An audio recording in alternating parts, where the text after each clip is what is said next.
Tell me about some of your fondest memories of your 4 years at Wausau East. Oh, well, I have to say probably some of my fondest memories come from just the last year alone. With the recent grant that we were able to receive in the technical educational wing, we've been able to learn so many things there, and I've really enjoyed being able to learn a lot of different machinery there, being able to design different products, and probably the best part about it is when you can deliver the product to the customer, you know, how much their face lights up with excitement, you know, seeing the product. Those got to be some of my fondest memories. Besides that, being able to just be with my friends, you know, each and every day, you know, conversing with them, seeing how they're doing, you know, just being able to laugh sometimes, be a little bit, you know, relax. Tell me about your most recent tech product. What did you build? What was the product, and how did it work out? Well, right now, I'm actually in the process of developing a product for actually our family. It's going to be our parents' 20-year anniversary this year. So I'm in the process of designing a little gift for them. It's going to be Pozorski sign, established 1997. Underneath it, it's going to be 4 little bears to represent each member of the family. A lot of people who are not familiar with this building, Wausau East is designed into different wings. It's one of the newer high schools that we visited, and it seems like the building is really functional. I mean, I remember when the building was brand new. I was here for the ribbon cutting when the school was first opened for the first time. So it seems like you have a good space for learning here. We definitely do here, and you know, we're really fortunate to be able to have that space compared to other schools in the area. We have so many opportunities here, whether it be in more of the core classes, mathematics, sciences, to the technical or even the arts. We have such a wide variety here. Tell me about a class where you had to work extra hard to get a good grade. Oh, let's see here. Probably one of the hardest classes I've ever taken was welding. Intro to welding. That was last semester. Without question, that was the hardest class. It's more than just knowing how to do the weld. It also involves a measure of skill as well, being able to keep a steady hand throughout a weld. There's so many different types of weld, so many things you need to keep in mind while you're welding. And you have to do all this at the same time, thinking about all these different functions all working together. And sometimes if you just have one function off balance, you know, things can really end up hard. So I definitely worked hard to try to receive a good grade in that class. You know, in the newsroom, when people talk about jobs that are available in the economy, and employers say there are some jobs that we have open and we need people and we can't find quality people, welding gets brought up all the time. Tell me, what is it about that? You talked a little bit about it a moment ago. It's part skill, part art. It seems like it's something you get better at the more you do.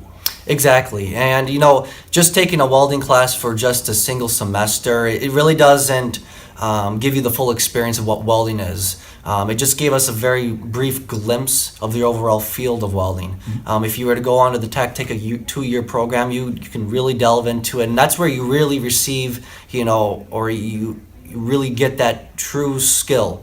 That you can actually master welding.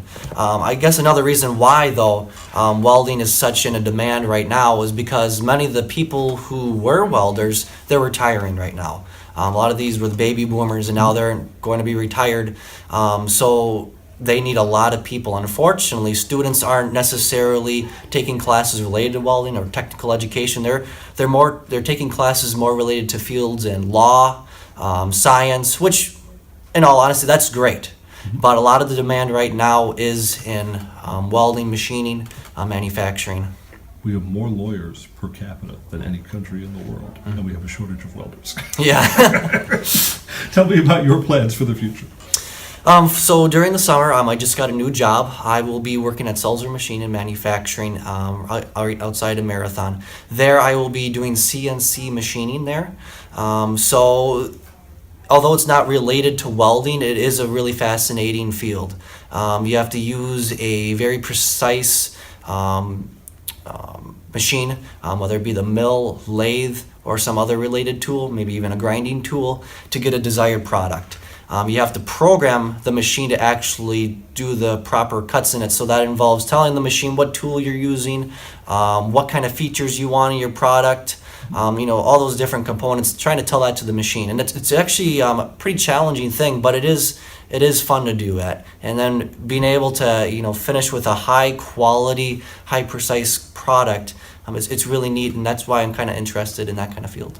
One of the challenges, I think, for a technical education is that the technology is always changing, that you have to, I think, almost be committed to, it's like a cliche, but being a lifelong learner, because the machines and the stuff that you work on now, it may be something completely different a few years down the road.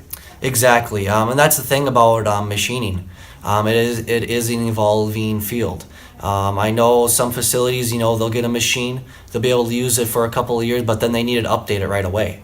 Machines that are 30 to 35 years old, those are obsolete. You can't find those anymore. So one of the challenges, especially in machining, is being able to stay up to date. Because you want to keep in mind that the machine is worth a lot, so you want to get enough product out to pay for that plus some extra. But then you also want to keep in demand, and you want to keep in the now in the market. So trying to find that equal balance can be a real difficulty. Tell me about some of your teachers here, because to teach some of those classes at the high school, I mean, sure, you want to know how things work and be able to be a good teacher in passing on knowledge. But it seems like you need a lot of practical experience too to be a professional teacher or be an effective teacher in that area. Yeah, and exactly. And one of the teachers that I have right now, his name is Mr. Eberhardt. He's been a phenomenal teacher in trying to communicate to us, the fundamentals of machining, welding, how important they are in the field today. He really tries to make us think instead of giving us the answer. To give you an example, when working on like a CNC router, for example, you have to go through the design process, of course. Now, when you're designing it, you might have to keep in mind certain elements that you may not think about going through it. And if you come across a problem, you might ask him, how do I fix this problem? Well, he's not going to give you the direct answer. He's going to try to lead you to that answer. And not only is that a great method, but that helps the student to be able to keep that ingrained in their head. And that's probably one of the reasons why I'm able to excel in that, because of his teaching strategy. He leads us to the answer instead of giving us the answer. Tell me about your time at East. Has it gone by quickly or slow, or depends what class it happens to be? I'm surprised 4 years did go, rather fast. I still remember being in the orientation process freshman year in August, and now I'm here, going into May graduation. It has been a really fun ride. Of course, it has its challenges, but that's part of any journey. Congratulations on your achievements. Thank you for telling us about it. Thank you.